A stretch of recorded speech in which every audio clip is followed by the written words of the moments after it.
अगला अध्याय। भगवान शिव का पार्वती तथा पार्षदों के साथ मंदराचल पर जाकर रहना। शुभ निशुंभ के वध के लिए ब्रह्मा जी की प्रार्थना से शिव का पार्वती को काली कहकर कुपित करना और काली का गौरी होने के लिए तपस्या के निमित्त जाने की आज्ञा मानना।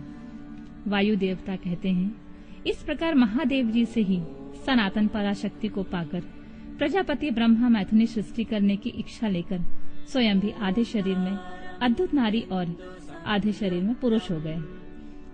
आधे शरीर से जो नारी उत्पन्न हुई वह उनकी शतरूपा ही प्रकट हुई थी।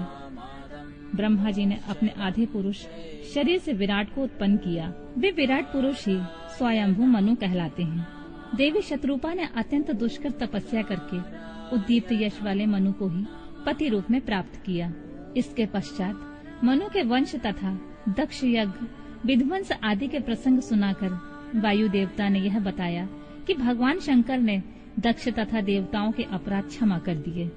तदनंतर ऋषियों ने पूछा, प्रभु अपने गणों और देवी के साथ अंतर्ध्यान होकर भगवान शिव कहाँ गए, कहाँ रहे और क्या करके विरत हुए।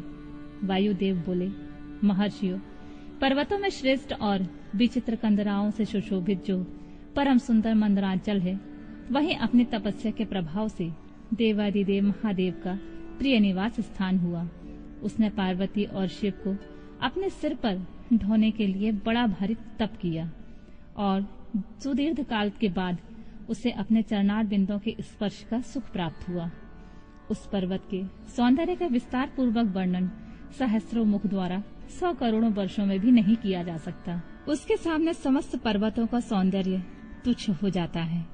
इसलिए महादेव जी ने देवी का प्रिय करने की इच्छा से उस अत्यंत रमणीय पर्वत को अपना अंतःपुर बना लिया।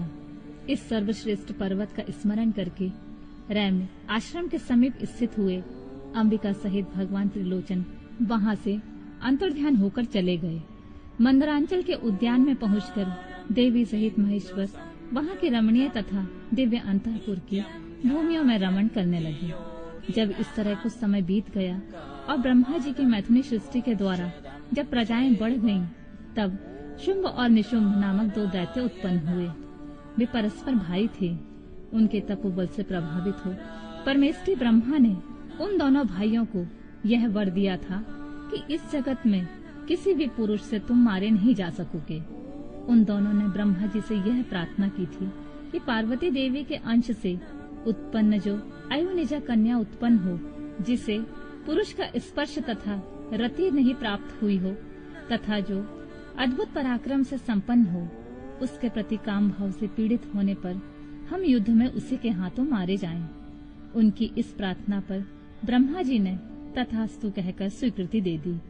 तभी से युद्ध में इंद्र आदि देवताओं को जीतकर उन दोनों ने जगत को अनीति पूर्वक वेदों के स्वाध्याय और यज्ञ आदि से रहित कर दिया।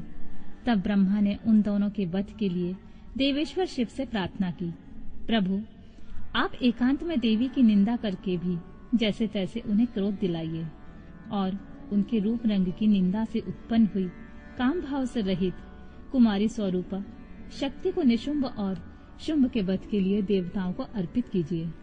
ब्रह्मा जी की इस तरह प्रार्थना करने पर भगवान नील लोहित रुद्र एकांत में पार्वती की निंदा सी करते हुए मुस्कुराकर बोले, तुम तो काली हो। तब सुंदर वर्ण वाली देवी पार्वती अपने श्यामल वर्ण के कारण आक्षेप सुनकर कुपित हो उठी और पति देव से मुस्कुराकर समाधान रहित वाणी में बोली, प्रभु यदि मेरे इस काले रंग पर आपका प्रेम नहीं है तो इतने दीर्घ काल से अपनी शिक्षा का आप दमन क्यों करते रहे हैं। कोई स्त्री कितनी ही सर्वांग सुंदरी क्यों न हो, यदि पति का उस पर अनुराग नहीं हुआ तो अन्य समस्त गुणों के साथ उसका जन्म लेना व्यर्थ हो जाता है। स्त्रियों की यह सृष्टि ही पति के भोग का प्रधान अंग है। यदि वह उससे वंचित हो गई तो इसका और कहाँ उपयोग हो सकता है।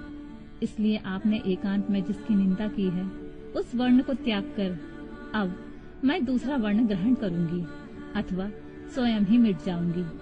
ऐसा कहकर देवी पार्वती शैया से उठकर खड़ी हो गईं और तपस्या के लिए दृढ़ निश्चय करके गद्य कंठ से जाने की आज्ञा मानने लगी। इस प्रकार प्रेम भंग होने से भयभीत हो भूतनाथ भगवान शिव स्वयं भवानी को प्रणाम करते हुए ही बोले, प्रिय, मैंने क्रीड़ा या मनोविवाद के लिए यह बात कही है। मेरे इस अभिप्राय को न जानकर तुम कुपित क्यों हो गई? यदि तुम पर मेरा प्रेम नहीं होगा तो और किस पर हो सकता है? तुम इस जगत की माता हो और मैं पिता तथा अधिपति हूँ। फिर तुम पर मेरा प्रेम न होना कैसे संभव हो सकता है? हम दोनों का वह प्रेम ही क्या कामदेव की प्रेरणा से हुआ है? कदापि नहीं, क्योंकि कामदेव की उत्पत्ति से पहले ही जगत की उत्पत्ति हुई है। कामदेव की सृष्टि तो मैंने साधारण लोगों की रति के लिए की है। कामदेव मुझे साधारण देवता के समान मानकर मेरा कुछ कुछ तिरस्कार करने लगा था, अतः मैंने उसे भस्म कर दिया। हम दोनों का यह लीला विहार भी जगत की रक्षा के लिए ही है, अतः उसी के लिए आज मैंने तुम्हारे प्रति यह परिहास युक्त बात कही थी। मेरे इस कथन की सत्यता तुम पर शीघ्र ही प्रकट हो जाएगी। देवी ने कहा, भगवान, पति के प्यार से वंचित होने पर जो नारी अपने प्राणों का भी परित्याग नहीं कर देती, वह कुलांगना और शुभ लक्षणा होने पर भी सत्पुरुषों द्वारा निंदित ही समझी जाती है। मेरा शरीर गौर वर्ण का नहीं है, इस बात को लेकर आपको बहुत खेद होता है। अन्यथा क्रीड़ा या परिहास में भी आपके द्वारा मुझे काली कलूटी कहा जाना कैसे संभव हो सकता था? मेरा कालापन आपको प्रिय नहीं है, इसलिए वह सत्पुरुषों द्वारा भी निंदित है। अतः तपस्या द्वारा इसका त्याग किए बिना अब मैं यहाँ नहीं रह सकती। शिव बोले, यदि अपनी श्यामता को त्याग लेकर तुम्हें इस तरह संताप हो रहा है तो इसके लिए तपस्या करने की क्या आवश्यकता है? तुम मेरी या अपनी इच्छा मात्र से ही दूसरे वर्ण से युक्त हो जाओ। देवी ने कहा, मैं आपसे अपने रंग का परिवर्तन नहीं चाहती, स्वयं भी इसे बदलने का संकल्प नहीं कर सकती। अब तो तपस्या द्वारा ब्रह्मा जी की आराधना करके ही मैं शीघ्र ही गोरी हो जाऊंगी। शिव बोले, महादेवी, पूर्व काल में मेरी ही कृपा से ब्रह्मा को ब्रह्म पद की प्राप्ति हुई थी, अतः तपस्या द्वारा उन्हें बुलाकर तुम क्या करोगी? देवी ने कहा, इसमें संदेह नहीं है कि ब्रह्मा आदि समस्त देवताओं को आपसे ही उत्तम पदों की प्राप्ति हुई है। तथापि आपकी आज्ञा पाकर मैं तपस्या द्वारा ब्रह्मा जी की आराधना करके ही अपना अभीष्ट सिद्ध करना चाहती हूँ। पूर्व काल में जब मैं सती के नाम से दक्ष की पुत्री हुई थी, तब तपस्या द्वारा ही मैंने आप जगदीश्वर को पति के रूप में प्राप्त किया था। इसी प्रकार आज भी तपस्या द्वारा ब्राह्मण ब्रह्मा को संतुष्ट करके मैं गोरी होना चाहती हूँ। ऐसा करने में यहाँ क्या दोष है, मुझे बताइए। महादेव जी के ऐसा कहने पर वामदेव मुस्कुराते हुए से चुप रह गए। देवताओं का कार्य सिद्ध करने की इच्छा से उन्होंने देवी को रोकने के लिए हठ नहीं किया।